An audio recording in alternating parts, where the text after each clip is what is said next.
Hello साथियों, नमस्कार। तो जैसा कि आप लोग देख रहे हैं, हम लोग पढ़ने वाले हैं आज हम लोग पढ़ेंगे विश्व की प्रमुख पर्वत श्रेणियों के बारे में। ठीक है साथियों, तो याद रखिएगा। चलिए हम लोग शुरू करते हैं। हम लोगों ने अभी तक क्या पढ़ा था? हम लोगों ने सिर्फ महाद्वीप के बारे में पढ़ा, जिसमें हमने सारे महाद्वीप के बारे में स्पेशली बहुत सारी नॉलेज कलेक्ट कर ली है। अब हम उसके आगे पढ़ते हैं साथियों। तो हम बात करेंगे आज विश्व की प्रमुख पर्वत श्रेणियां। तो देखिए, पर्वत श्रेणी होती क्या चीज है?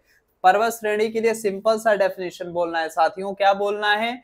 धरातल से ऊपर उठा हुआ भाग। मतलब आप देखते हैं, जब धरातल मतलब एक प्लेन भूमि हो गई ना, एक समतल भूमि हो गई, ठीक है, उससे उठा हुआ भाग होना चाहिए। क्या होना चाहिए? उठा हुआ भाग होना चाहिए। ठीक है, साथ ही साथ उसमें ढाल कैसी हो? तीव्र हो। तीव्र ढाल मतलब वो ढाल हो जिसमें क्या हो? अच्छा खासा स्लोप दिखे। ठीक है, और खास ही खास क्या हो? जो उसका शिखर हो संकुचित होना चाहिए। मतलब संकुचित मतलब ज्यादा ये शिखर ना सपाट नहीं होना चाहिए। मतलब शिखर कैसा होना चाहिए? इस टाइप में कुछ होना चाहिए। ठीक है साथियों, मतलब ऊपर उठा हो फिर नीचे की तरफ ऐसे हो। ठीक है साथियों, याद रखना है। ऐसा क्यों? क्योंकि साथियों एक चीज और याद रखिएगा, पठार और हम लोग किसकी बात करने जा रहे हैं? पर्वत। तो पर्वत हो गया और ये पठार हो गया। तो देखिए, पर्वत और पठार में ज्यादा डिफरेंसेस इसी बेस पे लगाया जाता है साथियों, कि जो पर्वत होता है वो भी क्या होता है? समतल भूमि से उठा हुआ होता है। और पठार के लिए भी क्या कहा जाता है? समतल भूमि से उठा हुआ जो क्षेत्र होता है वो भी पठार होता है। ठीक है, लेकिन कहाँ पे डिफरेंस हो जाएगा? तो जो पर्वत होगा उसका स्लोप तो ऐसे ही रहेगा, कोई दिक्कत नहीं है। लेकिन जो उसका ये यहाँ पे जो पीक है ना साथियों, शिखर है जो पठार में, वो क्या होता है? सपाट होता है। मतलब कुछ एरिया तक आपको सपाट क्षेत्र मिलेगा। और यही चीज आपको किसमें नहीं दिखेगा? पर्वत में नहीं दिखेगा। पर्वत में क्या होगा? संकुचित शिखर होगा। कैसा होगा? संकुचित शिखर होगा।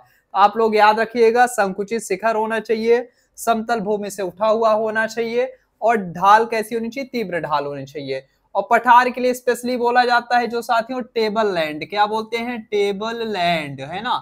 देखिए, टेबल लैंड मतलब आप जब भी देखते हैं टेबल कैसी होती है? जमीन है, जमीन से उठा हुआ क्या होता है? ऐसे ये बना होता है। फिर उसके बाद क्या होता है? आपको समतल दिखता है, फिर उसके बाद फिर ऐसे होता है। ठीक है, तो ये जो ऊपर ऐसे होता है, ये टेबल जो लैंड होती है उसे पठार के नाम से जाना जाता है। ठीक है साथियों, और जैसा कि आप लोग जानते हैं, जो पठार होते हैं वो क्या होते हैं? प्लेट्यूज होते हैं। और पठारों में ही आपको क्या मिलता है साथियों? खनिज की भरमार मिलती है। ठीक है, अब आप जान सकते हैं, कहीं भी आप किसी भी कंट्रीज में जाएंगे तो जो ज्यादा पुराना पठार होगा वहां पे आपको ज्यादातर क्या मिलेगा? खनिज संसाधन बहुत मिलेंगे। ठीक है साथियों, चाहे आप छोटा नागपुर का पठार देखिए, ठीक है साथियों, और फिर बाकी आप डेक्कन प्लेट्यू देख सकते हैं। तो बहुत सारे पठारों में आप जा सकते हैं। जब आप पठारों की बात करें तो स्पेशली बात करेंगे खनिज संपदा के बारे में। तो चलिए, हमने क्या समझ लिया साथियों? हमने पठार समझा और पर्वत समझ लिया। ठीक है, तो पर्वत के लिए हमने क्या बोला साथियों? धरातल से उठा हुआ होना चाहिए, उसकी ढाल तीव्र होनी चाहिए, और क्या होना चाहिए? उसका शिखर संकुचित होना चाहिए। ठीक है, और पठार के लिए क्या होता है? पठार के लिए वही सेम चीज होगी, लेकिन ये जो ऊपर वाला इसका होगा ये सपाट होगा। कैसा होगा साथियों? सपाट होना चाहिए। ठीक है, सपाट, या फिर कभी कभी चौरस मिल जाता है। क्या मिलता है? चौरस। चौरस का भी मतलब वही होता है, समतल का मतलब थोड़ा सा सपाट वाला क्षेत्र जो होता है ना। तो ऊपर याद रखिएगा, टेबल लैंड जो होती है वो पठार के है ना, पठार को ही कहा जाता है। ठीक है साथियों, तो अब हम चलिए बात करते हैं स्पेशली जब डेफिनेशन की बात की जाती है तो पर्वत किसे कहते हैं? तो याद रखिएगा, क्या बोला जाता है? सामान्यतः जो जनरली तौर पे काउंट किया जाता है तो 1000 मीटर, 1000 मीटर से अधिक ऊंचाई वाले जो क्षेत्र होते हैं उन्हें पर्वत कहा जाता है। क्या कहा जाता है साथियों? पर्वत कहा जाता है। ठीक है, इतना याद रखिएगा। कितना होना चाहिए? 1000 मीटर से अधिक ऊंचाई वाले जो क्षेत्र आएंगे पर्वत की श्रेणी में काउंट किए जाते हैं। ठीक है, लेकिन अब देखिए, कहीं ना कहीं कुछ ना कुछ चीज अपवाद होती है। तो वो अपवाद हमें मिलता है कहाँ पे? जब आप भारत में देखते हैं तो भारत में आपको मिलता है गिरिडीह। क्या मिलता है? गिरिडीह मिलता है। ये आपको कहाँ दिखेगा साथियों? गिरिडीह झारखंड में दिखेगा। कहाँ दिखेगा? झारखंड में जब जाएंगे तो आपको गिरिडीह दिखेगा। वहीं पे आपको पारसनाथ की पहाड़ी मिल जाएगी। पारसनाथ की पहाड़ी की हाइट कितनी है साथियों? 1366 मीटर। कितनी है?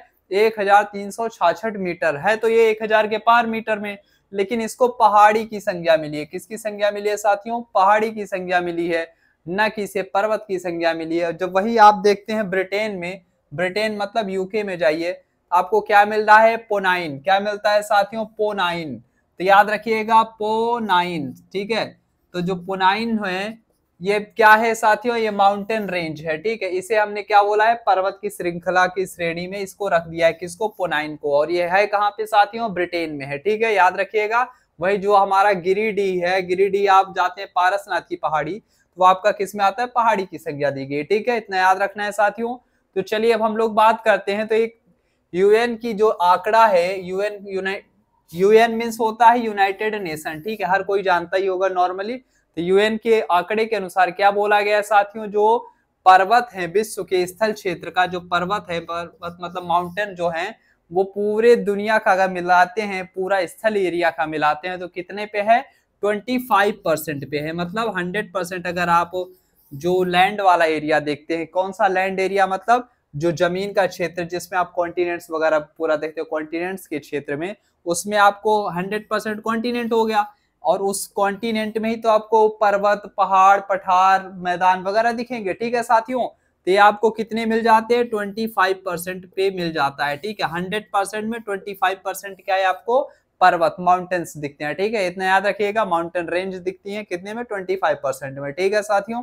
और खास बात क्या है, जो ये 25% है, इसमें आबादी कितनी रहती है, तो इसकी आबादी बताया गया है कि लगभग 12% मानी गई है, ठीक है। लगभग 12% आबादी रहती है किसमें, 25%, ये जो पर्वत वाले क्षेत्रों में लगभग 12% आबादी रहती है पूरी दुनिया की, ठीक है। इतना याद रखना है साथियों आपको। ये बहुत छोटा सा डेटा है, हर कोई याद रख सकता है। मतलब टोटल स्थल क्षेत्र का 25% पे पर्वत है, और उस पर्वतों में कितनी रहती है आबादी, सिर्फ 12% रहती है, ठीक है साथियों। उम्मीद करते हैं आप लोग को ये वीडियो समझ में आ गई होगी इतनी बातें। तो चलिए अब हम लोग आगे स्टार्ट करते हैं साथियों। आगे हम बात करें उससे पहले हम लोग थोड़ा सा इसको क्या करते हैं, रफ कर लेते हैं, जो कि मैं ढूंढ रहा हूं डस्टर साथियों, और डस्टर से हम इसे थोड़ा सा रफ करके आगे बढ़ते हैं। बहुत आसान है, कुछ नहीं है, बस थोड़ा थोड़ा समझना है साथियों।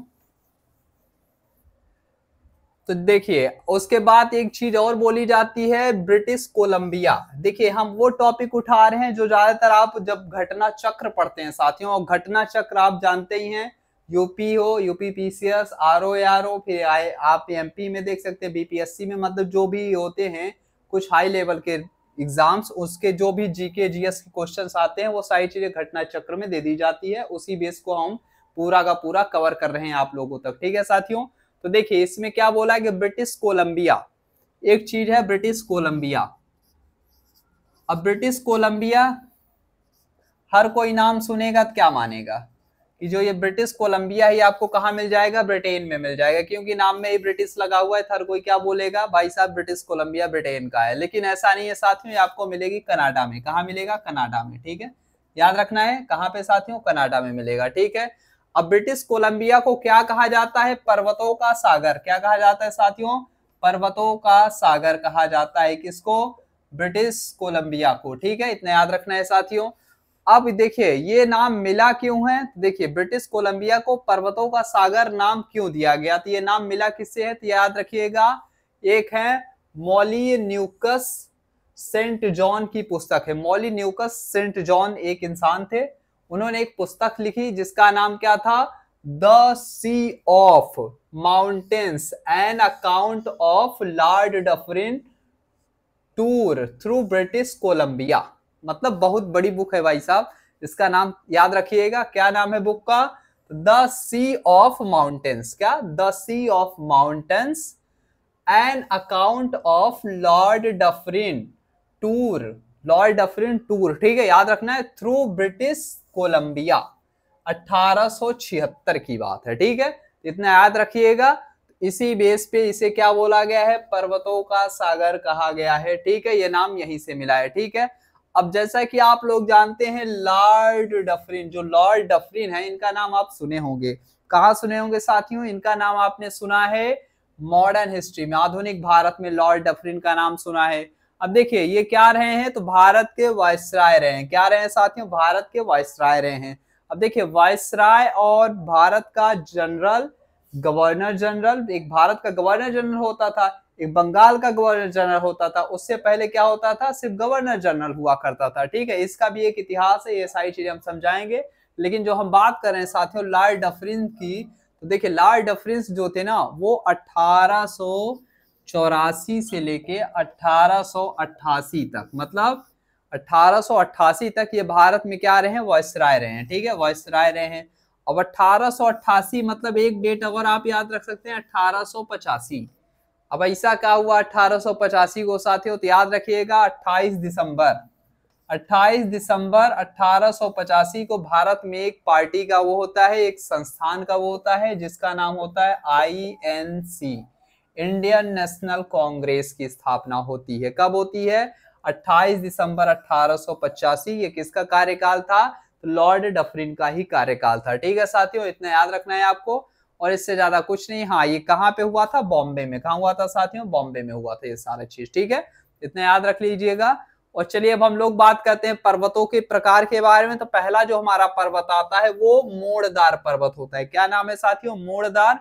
इसी को हम लोग वलित पर्वत कहते हैं। क्या कहते हैं साथियों, वलित पर्वत या मोड़दार पर्वत। ठीक है, अब देखिए वलित पर्वत या मोड़दार पर्वत मतलब फोल्डेड माउंटेन कहा जाता है इसी को। इंग्लिश में क्या कहेंगे आप, फोल्डेड माउंटेन, या आप इसे हिंदी में वलित पर्वत, मोड़दार पर्वत कह सकते हैं। ठीक है साथियों, अब ये बनते किससे हैं, तो इनको बोला गया संपीड़न की शक्तियों के द्वारा ये पर्वत निर्मित होते हैं। ठीक है, संपीड़न की शक्तियों द्वारा ये पर्वत निर्मित होते हैं। तो चलिए हम देख लेते हैं। अब इसमें स्पेशली क्या बोला है कि विश्व के सबसे ऊंचे व सर्वाधिक विस्तृत पर्वत इसी श्रेणी में आते हैं। कौन से, मोड़दार वलित पर्वत में ही आपको क्या मिल जाएंगे, विश्व के सबसे ऊंचे और सर्वाधिक विस्तृत पर्वत आपको इसी में मिलेंगे। मोड़दार वलित पर्वत मतलब फोल्डेड माउंटेन में ही मिलेंगे। ठीक है, तो जैसा कि आप लोग देख सकते हैं, चलिए अब हम लोग बात करें तो एंडीज पर्वत। जो एंडीज पर्वत है ये क्या है, ये आपको कहाँ मिलेगी साथियों, तो याद रखना है साउथ अमेरिका मिलेगी। कहाँ मिलेगी, साउथ अमेरिका मतलब दक्षिणी अमेरिका महाद्वीप में आपको एंडीज पर्वत देखने को मिलता है। एंडीज माउंटेन रेंज आपको देखने को मिल जाती है। कहाँ पे मिलती है, साउथ अमेरिका में। अब देखिए इसकी जो आप लेंथ देखते हैं तो कितना है, 7200 किलोमीटर, मतलब 7200 किलोमीटर, 7200 किलोमीटर लंबी माउंटेन रेंज है। इसीलिए इसे क्या बोलते हैं, longest range of the world.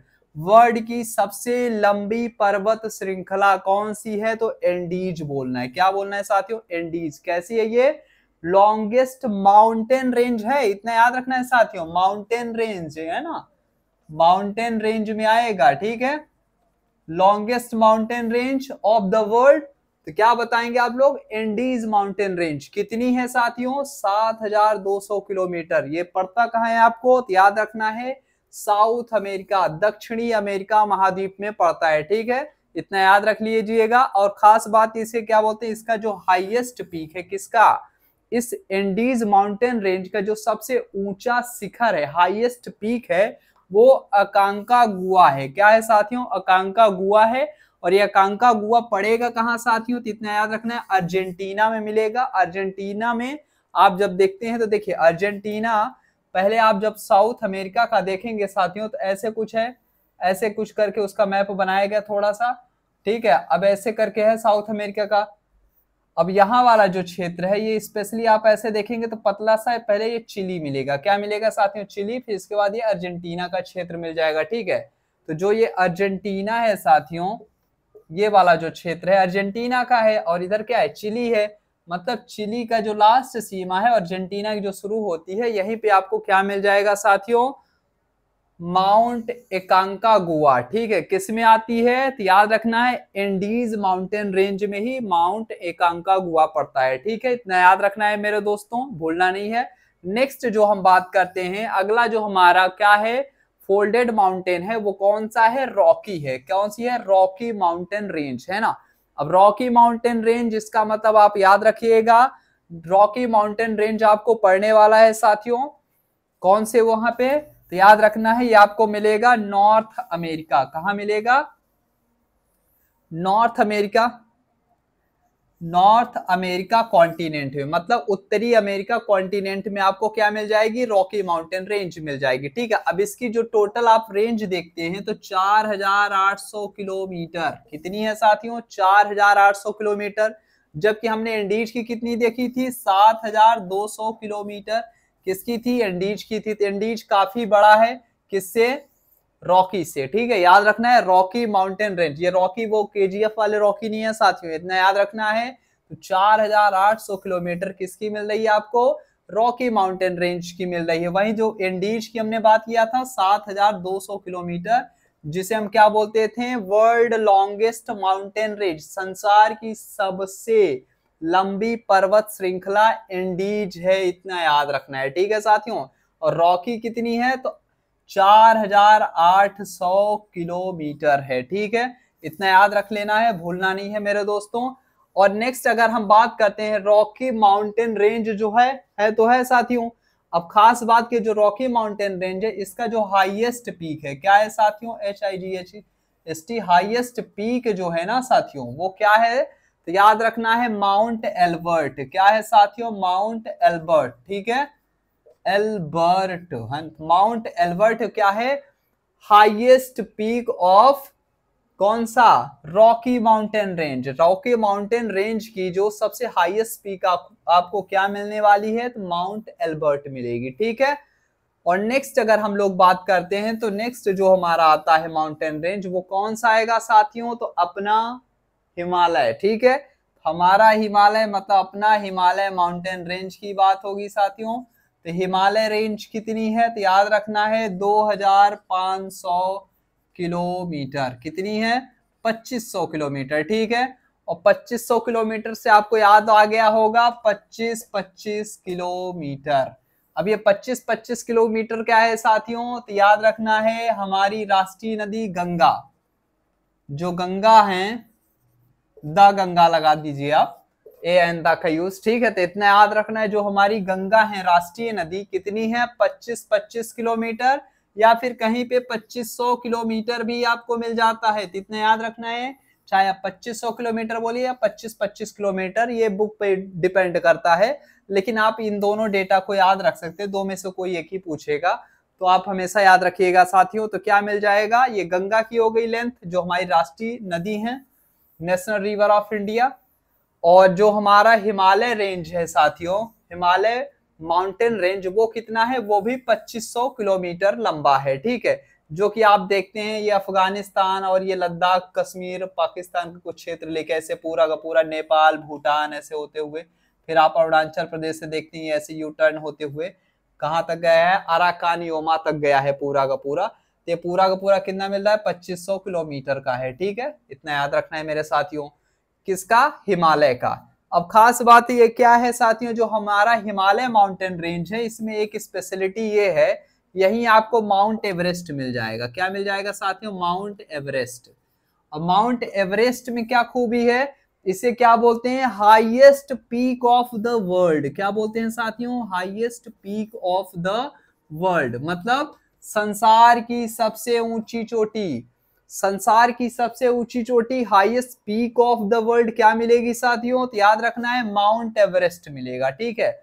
अब माउंट एवरेस्ट ये आपको पड़ता कहाँ है, तो याद रखना है ये नेपाल हिमालय में आता है। किस में आता है, नेपाल हिमालय, नेपाल हिमालय का पार्ट है कौन, माउंट एवरेस्ट। कितना है साथियों, तो याद रखना है 8848, ठीक है, मीटर, 8848 मीटर क्या है हमारा, mount Everest, highest peak of the world.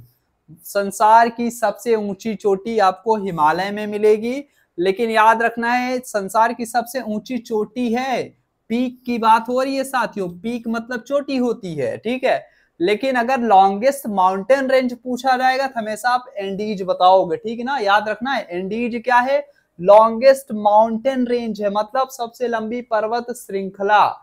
लेकिन जैसे ही हम बात करेंगे ऊंचाई की, तो ऊंचाई में कौन आ जाएगा साथियों, अपना माउंट एवरेस्ट आएगा, जो कि नेपाल हिमालय का हिस्सा है। कितना है इसकी हाइट, 8848 मीटर। हाँ, कहीं पे मान लीजिए 8850 मीटर भी लिखा हुआ मिल जाएगा तो कोई दिक्कत नहीं है, 8848 मीटर या 8850 मीटर, ज्यादा डिफरेंस नहीं है। तो इतना याद रख लीजिएगा, दो डेटा में से कुछ भी मिले ये अपना ही है, ठीक है, इतना याद रखना है मेरे साथियों। तो ये आपको मिलेगा कहाँ, माउंटेन रेंज, तो ये आपको नेपाल में मिलेगा, ठीक है। कौन सा हाईएस्ट पीक जो आपको मिल रहा है, माउंट एवरेस्ट की बात कर रहे हैं, ठीक है। और जो हिमालय माउंटेन रेंज है ये आपको क्या है, इंडिया में भी मिलेगी, नेपाल, भूटान, म्यांमार है ना, ये सब देशों में आपको मिलेगा, क्योंकि इसकी जो आप लंबाई देखते हैं 2500 किलोमीटर है। ठीक है।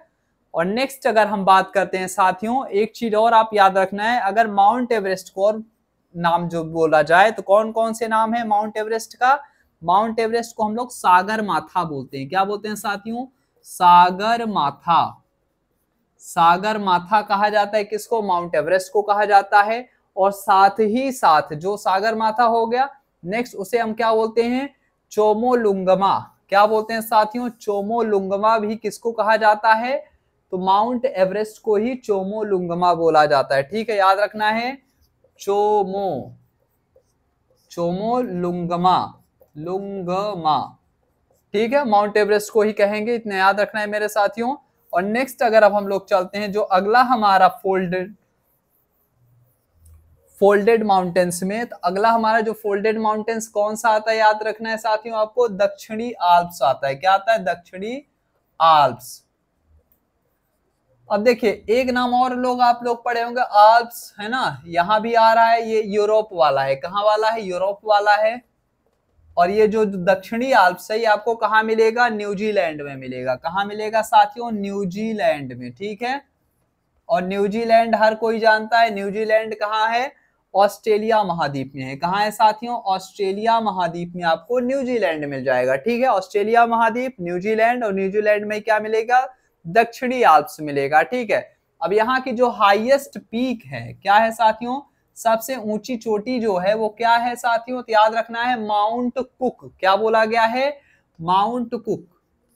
तो माउंट कुक जो है वो किसकी? दक्षिणी आल्प्स की सबसे क्या है? ऊंची चोटी है, हाईएस्ट पीक है। ठीक है, इतना याद रख लेना है। और नेक्स्ट अगर हम बात करते हैं, अगला जो हमारा फोल्डेड माउंटेन है वो कौन सा है साथियों? तो याद रखना है वो हमारा आल्प्स। देखिए आ ही गया है, तो आल्प्स की हम लोग बात कर लेते हैं। तो देखिए जो आल्प्स पर्वत श्रेणी है ये आपको कहां मिलेगा साथियों? मिड यूरोप में। कहां मिलेगा? Mid Europe. अब मिड यूरोप मतलब यूरोप महाद्वीप ही है। ठीक है, इतना याद रखना है। मिड यूरोप में आपको क्या मिल जा रहा है? आल्प्स मिल जा रहा है। ठीक है, आल्प्स माउंटेन रेंज मिल जा रही है। ठीक है, अब यहाँ पे आपको क्या मिलेगा? माउंट ब्लैंक मिलेगा। क्या मिलेगा साथियों? Mount blank. ये क्या है? माउंट ब्लैंक आल्प्स जो माउंटेन रेंज है उसकी हाईएस्ट पीक है। क्या है साथियों? हाईएस्ट पीक है किसकी? आल्प्स की हाईएस्ट पीक माउंट ब्लैंक बोलोगे। ठीक है, माउंट ब्लैंक, इतना याद रखना है साथियों। और खास एक बात और आप याद रख सकते हैं, जो ये आल्प्स माउंट है ये कैसा है? आल्प्स माउंटेन रेंज जो है वो क्या है? नवीन है। कैसा है? नवीन मोड़दार पर्वत श्रृंखला है। ठीक है, कैसा ये? नवीन मोड़दार पर्वत श्रृंखला। ये फिर इसे हम क्या बोल सकते हैं? नवीन वलित पर्वत। नवीन वलित पर्वत।